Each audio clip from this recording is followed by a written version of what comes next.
प्यारे बच्चों, मैं Anand Mohan Jha SS memorial public school Samarpura Bahri से कक्षा 8 के बच्चों को हिंदी पढ़ाने जा रहा हूँ। आज मैं पहला अध्याय समर्पण पढ़ाने जा रहा हूँ। आप लोग अब पाठ पर ध्यान दें। समर्पण, समर्पण का अर्थ होता है प्यार, बलिदान, न्यौछावर, अपना सब कुछ भेंट कर देना। अब फर्स्ट स्टेंजा यानी पहला पद्यांश पर आप लोग ध्यान दें। मन समर्पित, तन समर्पित और यह जीवन समर्पित, चाहता हूं देश की धरती तुझे कुछ और भी दूं। यहां कवि अपना मन, शरीर और जीवन सब कुछ धरती माता को समर्पित करना चाहते हैं। फिर भी वे खुश नहीं है, फिर भी वे संतुष्ट नहीं है। वह चाहते हैं कि यदि उनके पास कुछ और अधिक हो तो वह भी धरती माता को समर्पित कर देंगे। ठीक है, अब चलिए सेकेंड स्टेंजा यानी द्वितीय पद्यांश पर आप लोग ध्यान दें। मां तुम्हारा ऋण बहुत है, मैं अकिंचन, किंतु इतना कर रहा फिर भी निवेदन, थाल में लाऊं सजाकर भाल, जब भी कर दया स्वीकार लेना यह समर्पण। ऋण का अर्थ हुआ कर्ज, अकिंचन, अकिंचन का अर्थ हुआ गरीब, निर्धन। निवेदन, निवेदन का अर्थ हुआ अनुरोध करना, रिक्वेस्ट करना। अब इस पद्यांश का भाव समझिए आप लोग। यहां कवि यही कहना चाह रहे हैं कि हे पृथ्वी माता, हे मातृभूमि, आपका हम पर बहुत ऋण है, बहुत कर्ज है। अर्थात हम लोग इस धरा से, इस मातृभूमि से भोजन, वस्त्र, आवास जो लेते हैं वह एक ऋण का ही रूप है और इसे वह अकिंचन स्वयं को मानते हुए सधाने में अक्षम है, निर्धन है, इसीलिए वह उसे दे नहीं सकते, लौटा नहीं सकते। इसलिए वह पृथ्वी माता से अनुरोध कर रहे हैं कि हे माता, जब मैं अपने मस्तक को, भाल को थाल में सजा कर लाऊं तो आप इसे कृपया स्वीकार कर लेना। ठीक है, अब हम लोग थर्ड स्टेंजा यानी तृतीय पद्यांश पर ध्यान दें।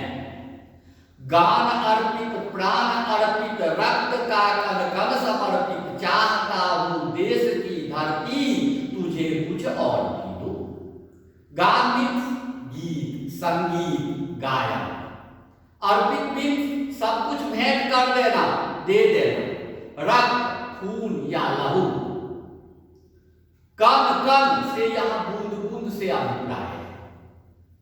अब देखिए इसका भाव। गान अर्पित, प्राण अर्पित, रक्त का कण कण समर्पित, चाहता हूं देश की धरती तुझे कुछ और भी दूं। प्रस्तुत पद्यांश में कवि यह कहना चाहते हैं कि वे अपना गीत, गायन, प्राण और अपने रक्त का कण कण, बूंद बूंद सब कुछ धरती माता को समर्पित कर देना चाहते हैं। मातृभूमि की रक्षा के लिए वे अपने रक्त का बूंद बूंद पृथ्वी माता को दे देना चाहते हैं। लेकिन इतना से भी वे संतुष्ट नहीं है।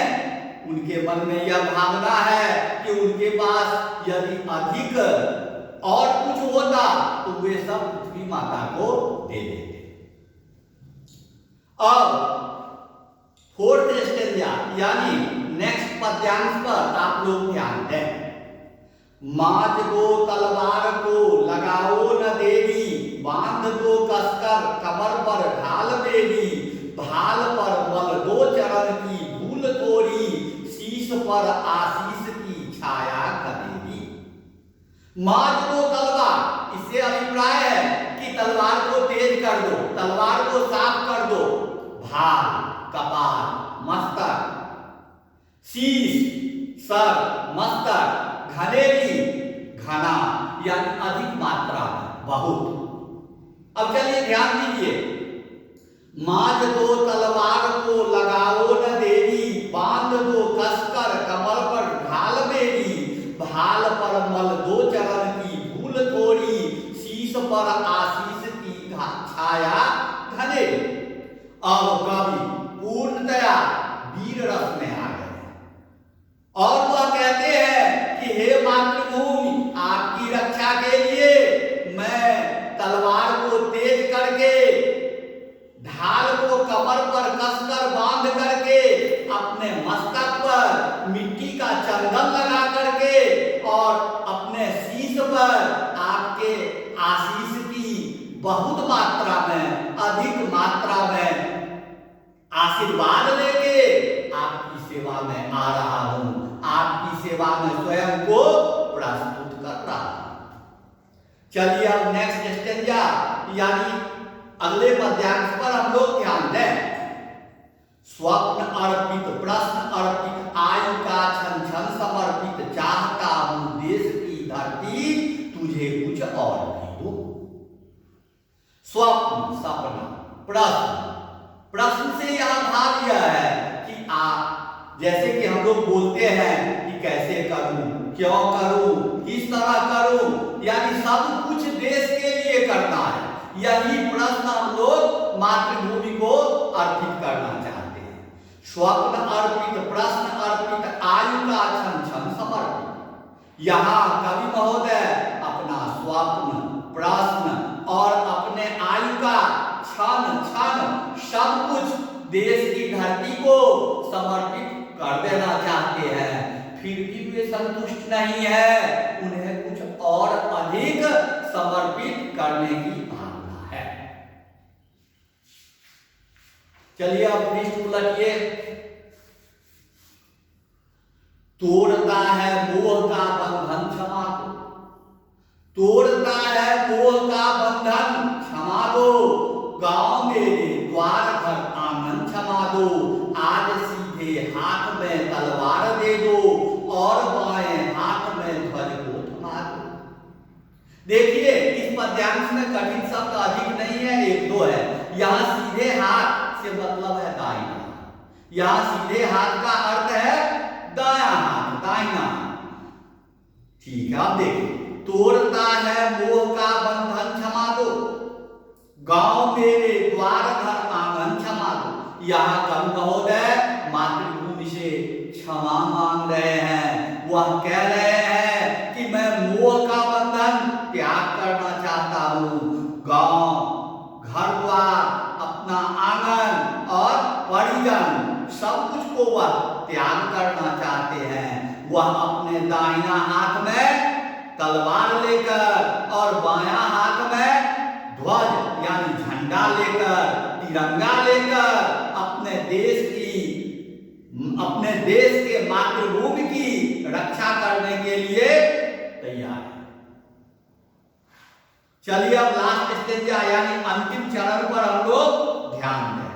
सुमन अर्पित, चमन अर्पित, नीर का तृण तृण समर्पित, चाहता हूं देश की धरती तुझे कुछ और भी दूं। सुमन अर्पित, चमन अर्पित। सुमन का अर्थ है पुष्प, फूल। चमन का अर्थ है बगीचा, बगिया। नीर, घोंसला।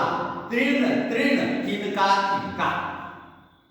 अब ध्यान दीजिए, सुमन अर्पित, चमन अर्पित, नीर का तृण तृण समर्पित। कवि महोदय देश भर में जितने भी पुष्प हैं, जितने भी बगीचा है, बाग है और घोंसला का, तिनका, तिनका, सब कुछ मातृभूमि को समर्पित करना चाहते हैं। लेकिन इससे भी वह संतुष्ट नहीं है। वह चाहते हैं कि उनके पास यदि कुछ और अधिक है तो सब कुछ वह धरती माता को, पृथ्वी माता को समर्पित कर देंगे। इस कविता के लेखक हैं रामावतार त्यागी। इन्होंने इस कविता में देश की सुरक्षा, समृद्धि, सुख शांति, गौरव वर्धन एवं अभ्युत्थान जैसे के कार्य करने की सलाह दी है, प्रेरणा दी है।